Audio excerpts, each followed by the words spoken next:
uma pergunta aqui importante, né? Porque como o nosso site ele pega o Brasil todo, né? Gente do Brasil todo manda mensagem para a gente.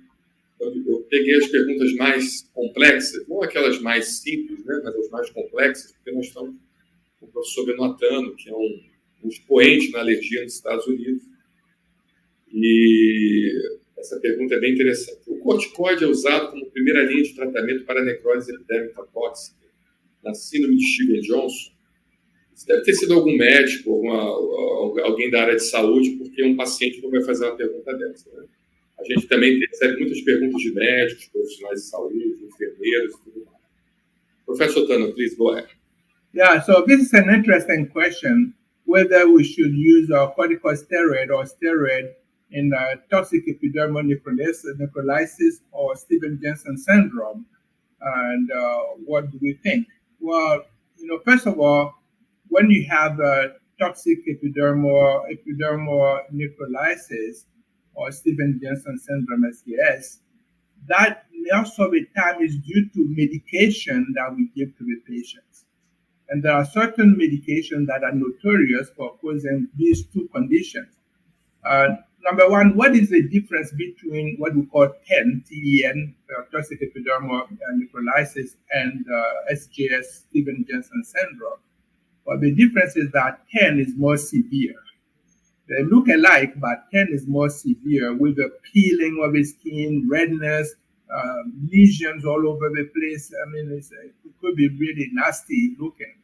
And Stevens-Johnson is similar, but it's less intense. So that's the two. But both of them are caused by medications such as anti-convulsion medications, Dilantin or Tegretol that we give to people who have seizures. It could be also some things that even NSAID, like ibuprofen, they can do that. So if somebody is having this reaction, you have to be aware that it is due to some medication they're getting, and then you have to eliminate the medication as soon as possible.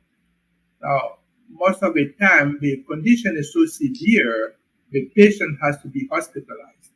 And when they're in the hospital setting, there are several things that they need to address. They need to address the bacterial infection, superimposed bacterial infection. So they have to making sure that the patient's skin is well dressed, they put nice dressings and keep it clean so that it does not get infected. The other thing is nutrition. They may be losing some electrolytes. If they lose electrolytes, you have to replace the electrolytes for them. You have to give them some IV fluid so then they don't continue oozing out. And nutrition, they have to have good nutritional support. Some of these patients may have to use parental nutrition, because they cannot eat it, they cannot swallow, they cannot do all of that. You have to give it to them through PEG tubes and things like that. So that is some of the possibilities that we have. But always go to the source of the problem, eliminate it from the source of the problem, and then the patient will do probably better. But it's a very serious condition, both of them, whether it's a TEN or SJS. Definitely you have to seek higher intervention. On top of that, it's a multidisciplinary kind of situation. It's not only the allergist who is going to deal with that. There should be a dermatologist involved, because the dermatologist can help a lot in terms of diagnosis and treatment and biopsies and everything else that will be involved in this situation. I think if there's any follow-up question, I can answer that. There's a lot of information that we can deal with or can talk about. I have pictures down the road when I show, we send the information for the general public asking questions, we will add that some of the pictures for people to see it and see how bad it looks. Do you want to share some? No. I said, down the road, because I cannot share now, but down the road, when I show when people can have access to the transcripts, I will put in the pictures of those two conditions so that they can see it. Yes. Okay. I appreciate it. I'm gonna just add some information. Então, pessoal, ele explicou muito bem que a síndrome de Stevens-Johnson é uma síndrome grave, é uma síndrome complexa, é uma síndrome provocada principalmente pela exposição a medicamentos, né? Medicamentos como halopurinol, medicamentos utilizados como a carbamazepina. Nós sabemos que a carbamazepina como outros anticonvulsivantes, fazem parte do grupo dos convulsivantes aromáticos. Esse grupo dos convulsivantes aromáticos, eles são os principais causadores da síndrome de Stevens-Johnson e da necrólise epidérmica tóxica. Ele falou também sobre a necrólise epidérmica tóxica.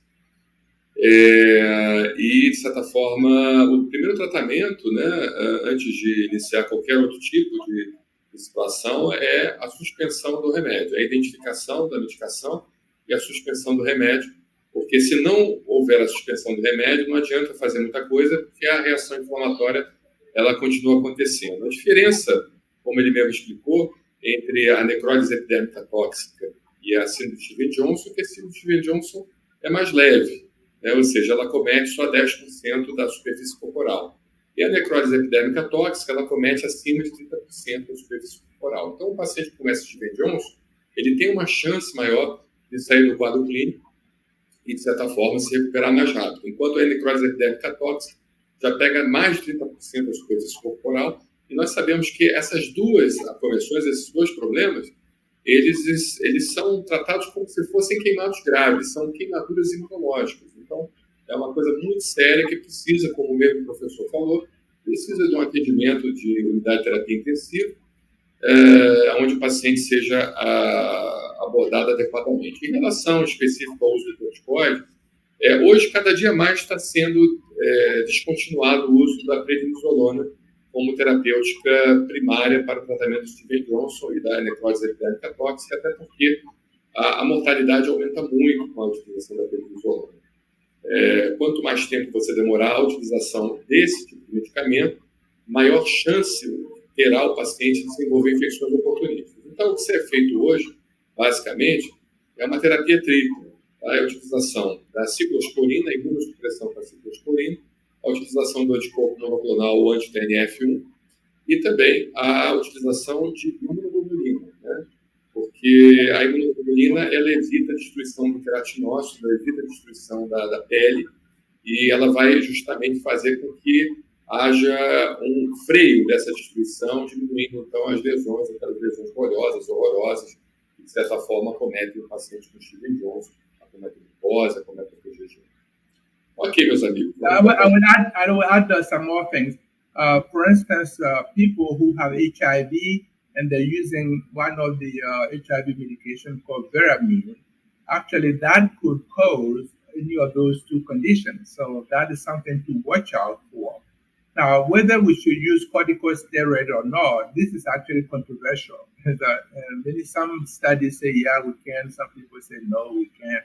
So I really would think that the hospital where the patient is hospitalized may determine what they need to do, because it could be case by case, and some of the patients may need corticosteroids and others may not. So it all depends on what the condition looks like and who is treating it in the hospital setting.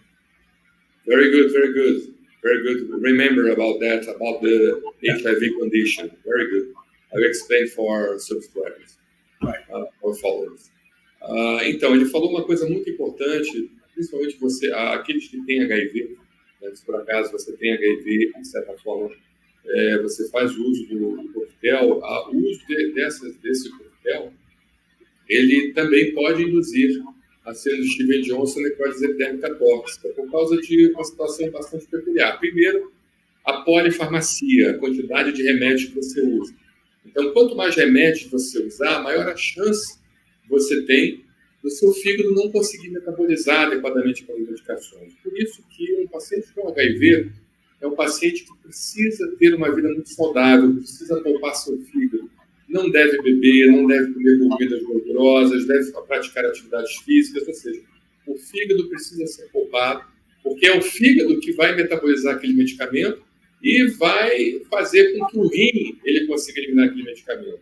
Só que se ele não conseguir metabolizar adequadamente aquele medicamento, aquele metabólito ele vai ficar parcialmente metabolizado, circulante no sangue, e pela própria condição clínica do HIV, ou seja, pela atividade do próprio HIV, que estimula a produção de células, chamadas de linfócitos, então isso são fatores que facilitam muito a hiperatividade imunológica celular. Então, o paciente, de certa forma, tem HIV, ele tem uma chance maior de desenvolver Stevens-Johnson e necrose epidérmica tóxica. Então, meus amigos e amigas que, por acaso, possuem HIV, escutem do que nós estamos falando. Eu, professor Tano, vocês precisam ter uma vida saudável, uma vida livre de gorduras, ou uma vida livre de carboidratos, ou com poucos carboidratos, né? Aquele alimento inflamatório que causa inflamação.